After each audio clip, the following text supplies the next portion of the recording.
എന്താ മോനെ പേര്? അർജുൻ. നമുക്കൊരു വെറൈറ്റി മെൻ്റലിസം ചെയ്താലോ? ഞാൻ ഇന്ന് വരെ ചെയ്തിട്ടില്ലാത്തൊരു മെൻ്റലിസമാണ്. മെൻ്റലിസം എന്ന് പറയാൻ പറ്റില്ല, മൈൻഡ് ഇൻഫ്ലുവൻസിങ് എന്ന് പറയും. ഒരാളൊരു മനസ്സിൽ ചെയ്യുന്ന കാര്യം കണ്ടുപിടിക്കുന്നതിന് മൈൻഡ് റീഡിങ്. പക്ഷെ മനസ്സിൽ വിചാരിക്കുന്നതിന് മുമ്പ് അത് കണ്ടുപിടിക്കുന്നതാണ് മൈൻഡ് ഇൻഫ്ലുവൻസിങ് എന്ന് പറയും. എൻ്റെ കയ്യിലൊന്ന് ടച്ച് ചെയ്യൂ. ശ്വാസം ഒന്ന് എടുക്കുമോ അർജുൻ? ശ്വാസം ഒന്ന് വിടുമോ? ഓക്കെ. ഞാനിപ്പോൾ അർജുൻ്റെ അടുത്തൊരു കാര്യം പറയും, പക്ഷെ അത് പറയുന്നതിന് മുമ്പ് ഞാൻ അത് പ്രെഡിക്റ്റ് ചെയ്ത് വയ്ക്കും. എന്തുകൊണ്ടാണ് ഞാൻ കാര്യം പറയാത്തതെന്ന് വെച്ചാൽ, നിങ്ങൾ പറയും കാര്യം പറഞ്ഞു കഴിയുമ്പോൾ അർജുൻ അത് മനസ്സിൽ വിചാരിച്ചുകൊണ്ട് ഞാനത് മൈൻഡ് റീഡ് ചെയ്ത് കണ്ടുപിടിച്ചത്. പക്ഷേ ഞാൻ മൈൻഡ് റീഡിങ് അല്ല, ഞാൻ പറഞ്ഞാൽ മൈൻഡ് ഇൻഫ്ലുവൻസിങ്. ഞാൻ ചോദ്യം ചോദിക്കുന്നതിന് മുമ്പ് അതിൻ്റെ ഉത്തരം എഴുതി ഞാൻ വയ്ക്കാൻ പോവുകയാണേ.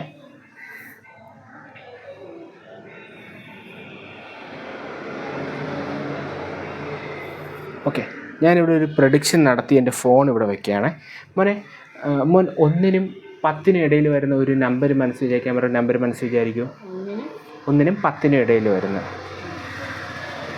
വിചാരിച്ചോ? ഒരു നമ്പർ. ആ നമ്പർ ഇനി ക്യാമറ നോക്കി പറയൂ. 2. ഈ 2 വിചാരിക്കാൻ എന്തെങ്കിലും കാര്യമുണ്ടോ? പക്ഷെ ഞാൻ മോൻ്റെ അടുത്ത് ഇപ്പോൾ ചോദിച്ചപ്പോഴല്ലേ മോൻ വിചാരിച്ചത്. അത് ഞാൻ നേരത്തെ മോൻ ഇത് വിചാരിക്കുക അങ്ങനെയൊന്നും പറഞ്ഞില്ലല്ലോ. പക്ഷേ ഞാനൊരു പ്രഡിക്ഷൻ നടത്തിയിട്ടുണ്ടായിരുന്നു മോൻ്റെ അടുത്ത് ചോദ്യം ചോദിക്കുന്നതിന് മുമ്പ്. മോനെ ഫോണൊന്ന് ഇതിൻ്റെ അടുത്തോട്ട് വരൂ.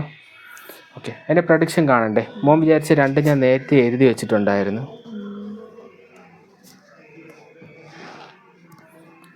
നേരത്തെ ഞാൻ പ്രഡിക്റ്റ് ചെയ്ത് വെച്ചായിരുന്നു. Okay, thank you. ഓക്കെ.